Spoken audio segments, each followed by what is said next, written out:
Mabu, hi, this is Bob from Love Beyond the Sea. How many of these marriage builders do you do?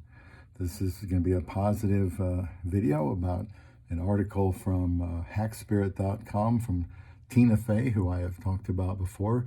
She calls it 11 Daily Habits of Extremely Happy Couples. And I assume that's what you want to be someday, whether you marry a woman from the Philippines, Dominican Republic, Africa, somewhere.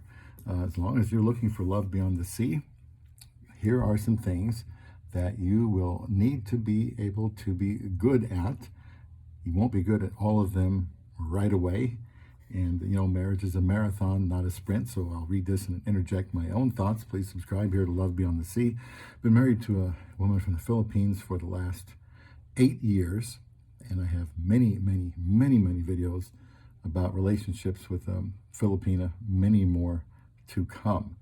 So let's start with her list. They don't hold grudges. Wow, this is a big one right off the bat. Happy couples don't hold grudges. Now, that doesn't mean that they don't, have disagreements and that they agree with their partner about everything. But they don't hold grudges. They have to talk things out, and they realize, which battles to fight. And she says happy couples understand that nobody's perfect. We all make mistakes, sometimes even let each other down. Sure, get used to it. That's going to happen. But she says they don't hold grudges. Instead of keeping a mental scorecard of rights and wrongs, they choose to forgive and forget. They believe in moving forward rather than dwelling on past mistakes. That might sound very simple and easy, but it's not. And so not holding grudges is tied into forgiveness, and the ability to forgive and the ability to be unselfish are probably the biggest keys you're going to have to need to know when it comes to staying married to a woman from anywhere. Number 2, traits of happy couples, marriage builders, as I call them. Number 2, they don't neglect me time. Me time. Just because they are in a relationship doesn't mean they have to do everything together. Because, and I'll just ad lib here, that can cause stress, because you're marrying somebody that before you marry them has a life, and they have interests, and they have goals. I would suggest you try to do everything you can to help them meet those goals. And some of them may not involve you as her husband.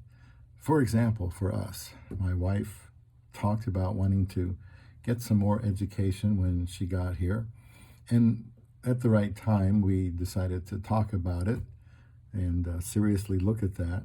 And so she is embarking on a 2 years associate's degree, which should help her with job security and to get some jobs. She's already a supervisor, only worked here in America for like 7 years, only been here for 7 years. And yet she's already a supervisor. She's got about 55 people she's responsible for and learning all the time. But some supervisor jobs, you have to have a degree. It might be an associate's degree. It might be something more than that, plus years of experience. So this is something she wanted to pursue. And I think biotechnology was her certificate, but she's got to learn all kinds of things. Molecular biology, chemistry is coming up yet again here in a few weeks. I'll be driving her to school and back to avoid like $11 a day of parking, since it's downtown this time. So that's a way I get to help her. And it does keep us apart. And she wishes that it didn't take so long. It could take 5-6 hours a day when she's really got a lot of homework. And they do give you a lot of homework here in America. I thought they would give you a break if you were a full-time worker. My wife works anywhere usually from 10 to 12 hours a day, and she may work some more on her own. And to go to school is a very difficult task. And it'll be done, Lord willing, at the end of December. Then we'll have more time. Hopefully she won't even be working as many hours. But for right now, that's life. And we have to pull through that together. Number 3, they don't keep secrets. And I like that one myself.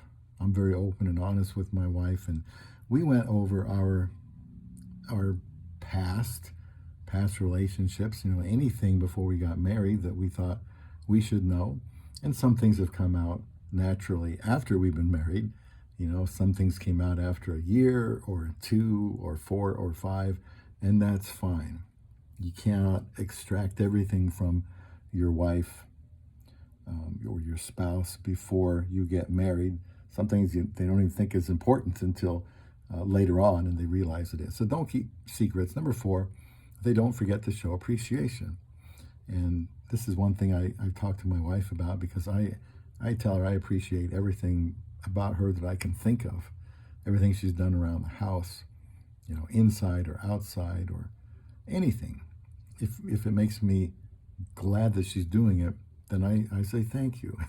And once in a while I have to, I kind of joke with her. I'll do something for her, then I'll say, "You're welcome," which means you're supposed to say thank you, hon. So she says, "Do I have to say that for everything?" And I think it's important that you not take your spouse for granted. And if they do something you like, big or small, show appreciation.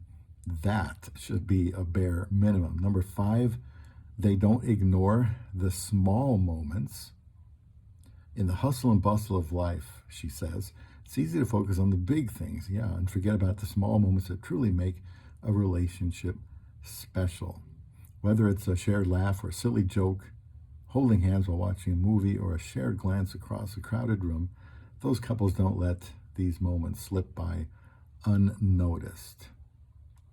Number 6, they don't skimp on compliments. That's kind of similar to the thankfulness part, saying thank you or complimenting your wife and her appearance, or you really like her clothes, or you like her new hairstyle. My wife cut her long hair because it was just getting too long. It had been a couple of years, and she just started a new job, like I said, as a supervisor, and it was kind of hurting her head, which long hair can do for women. So she found someone that cuts Asian women's hair, and it looks really cute. Probably looks 10 years younger, So more than once I've told her, hon, they did a good job with your hair. I really like it. 7, they don't shy away from tough conversations.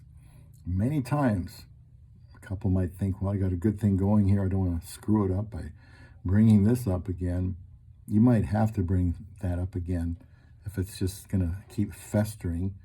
And there's no reason you can't sit down, hold hands, get a cup of coffee or something, or lie in bed and talk about something that maybe you've been avoiding. Nobody likes conflict, she says, but avoiding difficult discussions can lead to resentment and misunderstanding. And, that can just grow over time. Number 8, they don't neglect their physical connection. They say something as simple as a hug or holding hands can actually make you feel better. I constantly like to hug my wife when she gets home from work, if I'm not in bed, and before she leaves, every opportunity I can, to let her know that she's very precious to me. And number 9, they don't forget to say I love you. And I think you can say I love you many times and have it be authentic. This is me talking. If your actions support your words. Nobody gets tired of hearing I love you. Number 10, they don't stop dating each other. That's a very good point. You can't go back to being as if you're single again when you're married. And we should be doing more of that.